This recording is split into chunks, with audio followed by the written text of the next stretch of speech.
school year is full of excitement, but it can also be a little bit overwhelming for a parent when you get a whole bunch of forms sent home.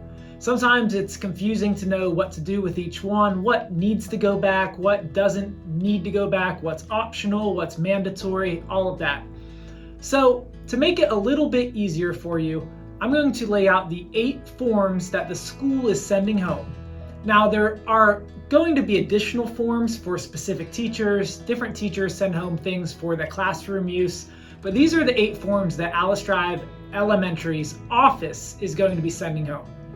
So the first one is what we call the AUP. This is the Internet Safety Policy. This is required for you to look through, understand.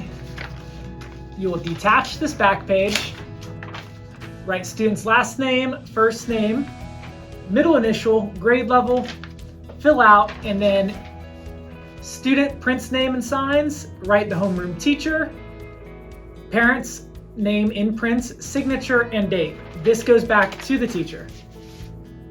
That is a required form.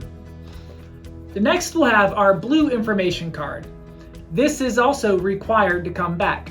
So you'll fill out all the information on this card. Please be specific. We need to make sure we have the correct information in case there's ever an emergency and we have to get in contact with you.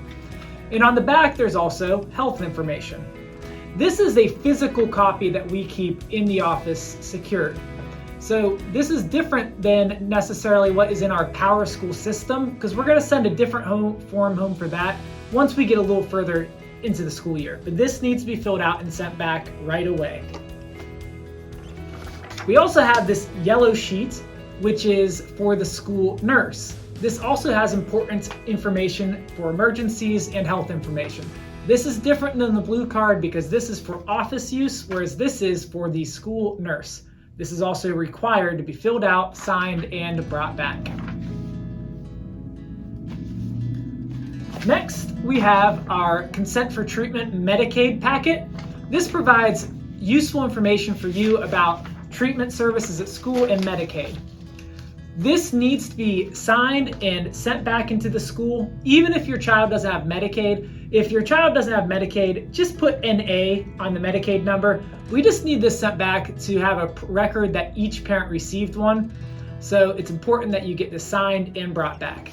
You can really just rip off the page that's in the middle, send that back to us, keep those for some light reading at night.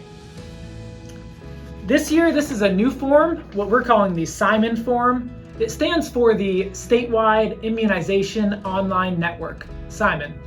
This is just an opt-out form, so you will only sign and return this if you do not wish to have your child's immunization information entered into the Simon, which is the statewide system. So you can read that form, only send it back if you do not want your child's immunization information entered into the system.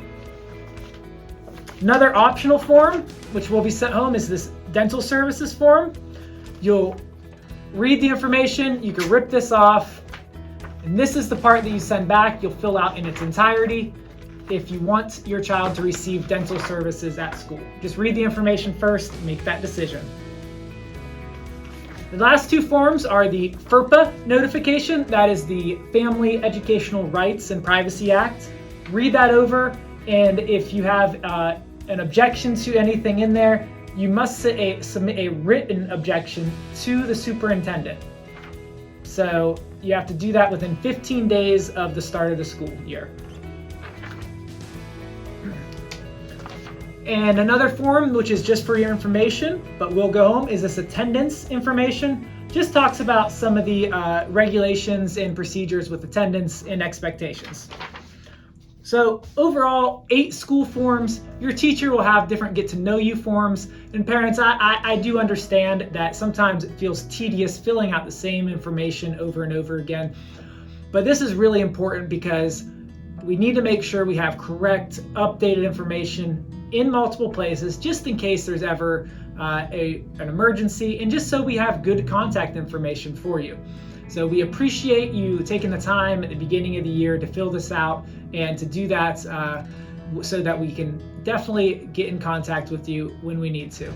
We appreciate all that you do, and we're looking forward to a successful school year.